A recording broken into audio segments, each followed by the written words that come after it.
আল্লাহ পাক রব্বুল আলামিন আমাদেরকে রমাদান মাস দান করেছেন। রমাদান মাসের পূর্ণতা অর্জন করার জন্য শাওয়াল মাস দান করেছেন। এই শাওয়াল মাসের মধ্যে আল্লাহ পাক রব্বুল আলামিন আমাদেরকে ছোট্ট একটা আমল দিয়েছেন। আল্লাহ রসুল সাল্লাল্লাহু আলাইহি ওয়াসাল্লামের সাহাবী হযরত আবু আইয়ুব আনসারী রাদিয়াল্লাহু তাআলা আনহু থেকে হাদিস বর্ণিত। তিনি বলেন, মান সামা রমাদানা সুম্মা আতবাহু সিত্তাম মিন শাওয়ালিন কানা কাসিয়ামিদ দাহর। আল্লাহ রসুল সাল্লাল্লাহু আলাইহি ওয়াসাল্লাম থেকে সাহাবী হাদিস বর্ণনা করেন, মান সামা রমাদান, যেই বান্দা রমজান মাসের রোজা রাখলো, সুম্মা আতবাহু, তার তাবিআ স্বরূপ, মান সামা রমাদানা সুম্মা আতবাহু সিত্তাম মিন শাওয়ালিন কানা কাসিয়ামিদ দাহর। যে বান্দা রমজান মাসে রোজা রাখলো, রোজা রাখার পর তার তাবিআ স্বরূপ শাওয়াল মাসের 6টি রোজা রাখলো, যে বান্দা এই আমলটি করলো, আল্লাহ রসুল সাল্লাল্লাহু আলাইহি ওয়াসাল্লাম বলেন, যে বান্দা শাওয়াল মাসের 6টা রোজা রাখবে, আল্লাহ রসুল সাল্লাল্লাহু আলাইহি ওয়াসাল্লাম বলেন, পুরা বছর রোজা রাখলে যেই পরিমাণ সওয়াব, এই পরিমাণ সওয়াবের মালিক আল্লাহ পাক রব্বুল আলামিন বান্দার আমল নামার মধ্যে জমা করে দিবেন। এই জন্য মুসলমান, আল্লাহ পাক রব্বুল আলামিন রজব মাস দান করলেন, আল্লাহ পাক রব্বুল আলামিন শাবান মাস দান করলেন, এরপর রমজান মাস দান করলেন, শাওয়াল মাস দান করলেন, আমলের মাস দান করলেন। এই মাসগুলা দান করা, এই মাসগুলা দেওয়ার একমাত্র কারণ, একমাত্র উদ্দেশ্য বান্দার আমলকে মজবুত করা। বান্দার আমলকে কি করা? মজবুত করা।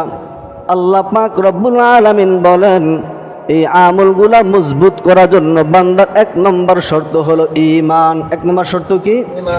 ঈমান।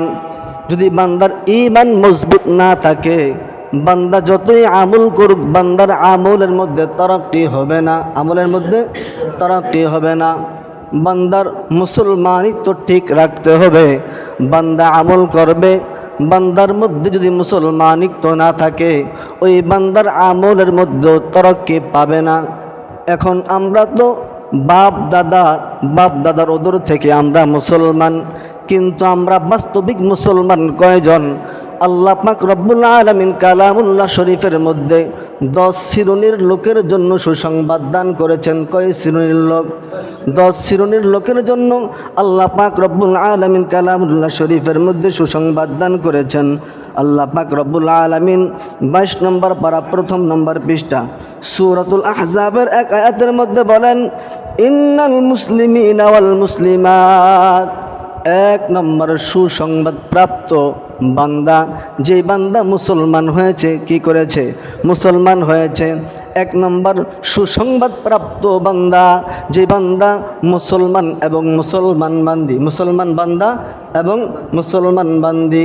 এই মুসলমান দ্বারা উদ্দেশ্য হলো নামে মুসলমান না কামে মুসলমান। কিসে মুসলমান? নামে মুসলমান। আমি মায়ের গর্ভ থেকে দুনিয়া জমিনে আসছি, আমি মুসলমান হয়ে গেছি, কিন্তু এটা দ্বারা মুসলমান সাবেত না।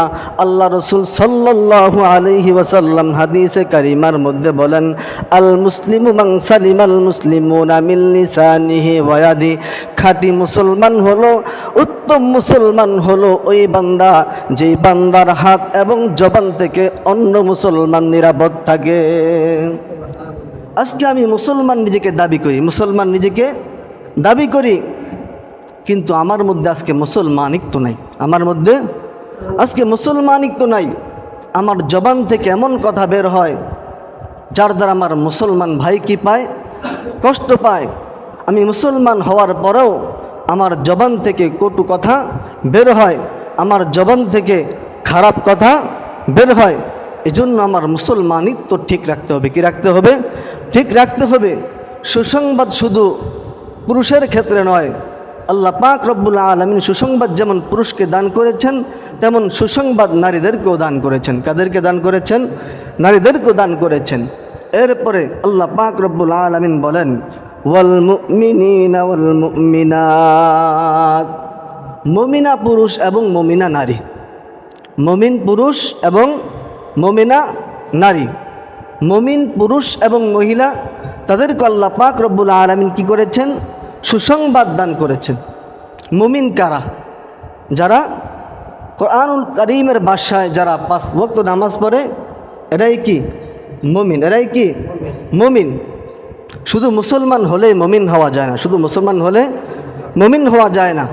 কিন্তু রাসূলুল্লাহ সাল্লাল্লাহু আলাইহি ওয়াসাল্লামের হাদিসের মাধ্যমে আমরা জানি মুমিন হলো তারা যাদের আখলাক, যাদের উত্তম আখলাক, যাদের আখলাক সুন্দর, যাদের আখলাক সুন্দর। আজকে আমি নিজেকে মুমিন দাবি করি কিন্তু আমার চরিত্রের মধ্যে ভেজাল, আমার চরিত্রের মধ্যে ভেজাল। এজন্য মুমিন হতে হবে পাক্কা মুমিন। কি হতে হবে? পাক্কা মুমিন হতে হবে। এরপর আল্লাহ পাক রব্বুল আলামিন বলেন ওয়াল কানিতিনা ওয়াল কানিতাত, বিনয়ী আনুগত্যশীল বান্দা এবং আনুগত্যশীল বান্দি। কার আনুগত্য? শয়তানের না আল্লাহর? কার? আল্লাহর আনুগত্য করতে হবে। আল্লাহ পাক রব্বুল আলামিনের আনুগত্যশীল বান্দা। আল্লাহ পাক রব্বুল আলামিন বলেছেন নামাজ পড়ার জন্য। যদি আমি নামাজ পড়ি তাহলে এটা আল্লাহ পাক রব্বুল আলামিনের আনুগত্য হবে। যদি নামাজ না পড়ি এটা আল্লাহ তাআলার আনুগত্য হবে না, এটা কার আনুগত্য হবে? শয়তানের আনুগত্য হবে। এজন্য কালাম জানিয়ে দেন যে আনুগত্যশীল নারী এবং আনুগত্যশীল পুরুষ এদের জন্য সুসংবাদ, এদের জন্য কি সুসংবাদ।